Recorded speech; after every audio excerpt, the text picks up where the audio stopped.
নমস্কার বন্ধুরা, শ্রীকথার নতুন এপিসোডে আপনাদের সকলকেই স্বাগত জানাই। আশা করি আপনারা সকলেই সুস্থ আছেন, ভালো আছেন। বন্ধুরা, মার্গশীর্ষ মাসের কৃষ্ণপক্ষের অমাবস্যা তিথিটি মার্গশীর্ষ অমাবস্যা নামে পরিচিত। এই অমাবস্যা তিথিতে স্নান দান করলে পুণ্যফল পাওয়া যায়।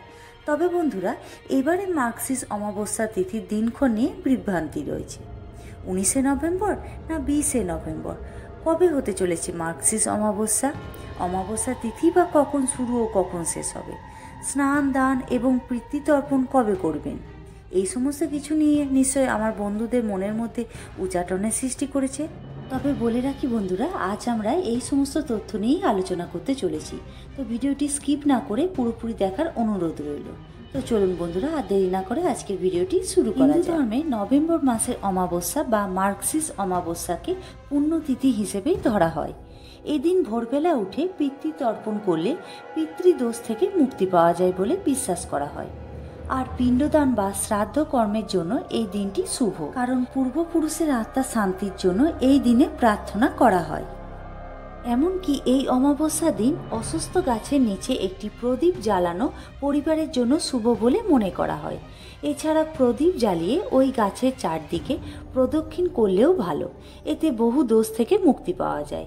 এমনকি অমাবস্যার দিন দরিদ্রদের দান করলে পরিবারে কোনো সময় অর্থাভাব দেখা যায় না এবং পরিবারে উন্নতি হয় বলে বিশ্বাস। বন্ধুরা, পঞ্জিকা অনুসারে মার্গশীর্ষ অমাবস্যার অমাবস্যা তিথি শুরু হবে 19শে নভেম্বর বুধবার সকাল 9টা 43 মিনিট থেকে এবং অমাবস্যা তিথি শেষ হবে 20শে নভেম্বর বৃহস্পতিবার দুপুর 12টা 16 মিনিটে। উদয়া তিথি অনুযায়ী 20শে নভেম্বর মার্গশীর্ষ অমাবস্যা পালিত হবে। এই দিন সকাল 6টা 48 মিনিটে সূর্যোদয় হচ্ছে। এ কারণে 20শে নভেম্বর মার্গশীর্ষ অমাবস্যা পালিত হবে। অন্যদিকে 19শে নভেম্বর সূর্যোদয়ের পরে অমাবস্যা তিথি শুরু হচ্ছে। অন্যদিকে 20শে নভেম্বর দুপুর 12:15টায় অমাবস্যা সমাপ্ত। এই কারণে মার্গশীর্ষের দর্শ অমাবস্যা পালিত হবে 19শে নভেম্বর। পিতৃকর্ম করার জন্য এই তারিখটি উত্তম। এবার বন্ধুরা, আমরা জেনে নেব মার্গশীর্ষ অমাবস্যার স্নান দান মুহূর্ত কখন হতে চলেছে।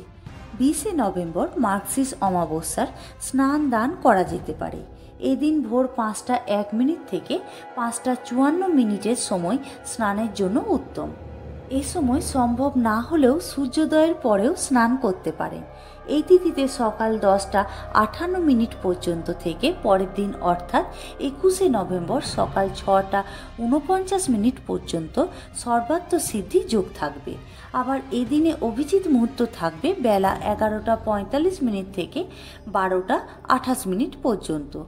এই অমাবস্যা তিথিতে স্নানের পর নিজের সাধ্যমতো দান পূর্ণ করা উচিত। বন্ধুরা, পিতৃদোষ থেকে মুক্তি পেতে শ্রাদ্ধ, পিণ্ডদান, পঞ্চবলী কর্ম করতে পারেন দর্শ অমাবস্যার দিনে। এই দিনে বেলা 11টা 30 মিনিট থেকে দুপুর 2টো 30 মিনিটের মধ্যে পিতৃদোষ থেকে মুক্তির উপায় করতে পারেন। দর্শ অমাবস্যায় পূর্বপুরুষের আত্মার শান্তি কামনার উদ্দেশ্যে স্নান দান তর্পণ ইত্যাদি করতে পারেন। এর দ্বারা পূর্বপুরুষদের সন্তুষ্ট করা যায় এবং তাদের আশীর্বাদ লাভ করা সম্ভব হয়।